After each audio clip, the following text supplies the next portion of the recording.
महर्षि वेदव्यास ने और सूत जी ने ऋषियों को कथा सुनाई और कहा कि जब कुंती के 5 पुत्र हुए तो अर्जुन का विवाह कृष्ण की बहन सुभद्रा के साथ। बलराम जी ये चाहते थे कि मैं अपनी बहन का विवाह दुर्योधन के साथ करूं।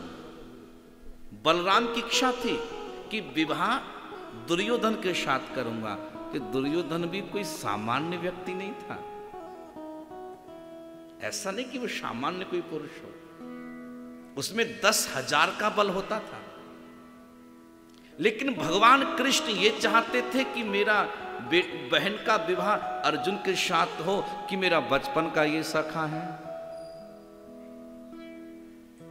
बचपन का सखा है। और महाराज आज कृष्ण ने ऐसा षड्यंत्र रचा कि वैसे तो बलराम जी मानने वाले नहीं, मानेंगे नहीं, मेरी बात तो बिल्कुल नहीं मानेंगे। तो अर्जुन से कहा कि तुम एक साधु का वेश बनाकर द्वारिका में आइए और हम आपके स्वागत में जाएंगे और आपको भोजन पे बुलाएंगे, और फिर मैं विशेष काम से बलराम जी को भेज दूंगा और तुम मेरी बहन के साथ विवाह रचा लेना। ये कृष्ण का ही षड्यंत्र था। और श्रीमद् देवी भागवत में लिखा कि आज अर्जुन ने वैसा ही किया, और कृष्ण की जो बहन थी सुभद्रा, उसका विवाह अर्जुन के साथ। जब अर्जुन सुभद्रा को लेकर चले गए और समाचार बलराम को प्राप्त हुआ, तो लिखा कि बलराम बड़े क्रोधित हुए। भगवान कृष्ण ने कहा, भैया जो होना था वो हो गया, अब आप शांत हो जाए। और देवी भागवत में लिखा कि आज अर्जुन के पुत्र के रूप में सुभद्रा से अभिमन्यु का जन्म होगा। और अभिमन्यु की जो पत्नी थी उनका नाम उत्तरा था। ये विराट तनया, ये राजा विराट की पुत्री थी।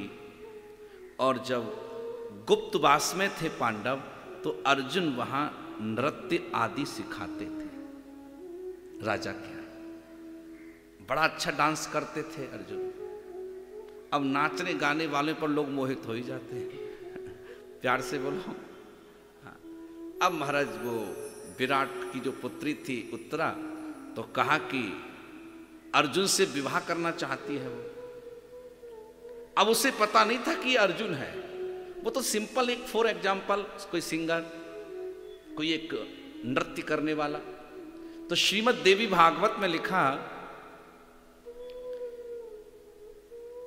सूत जी ने ऋषियों से कहा, अर्जुन से जब कहा कि आप विवाह रचाएं इस कन्या के साथ, तब अर्जुन ने कहा, मैं अपनी इससे पत्नी नहीं बना सकता, मैं इसको अपनी पुत्र वधू बनाऊंगा, मैं अपनी पुत्र वधू बनाऊंगा। और फिर अभिमन्यु का विवाह उत्तरा के साथ।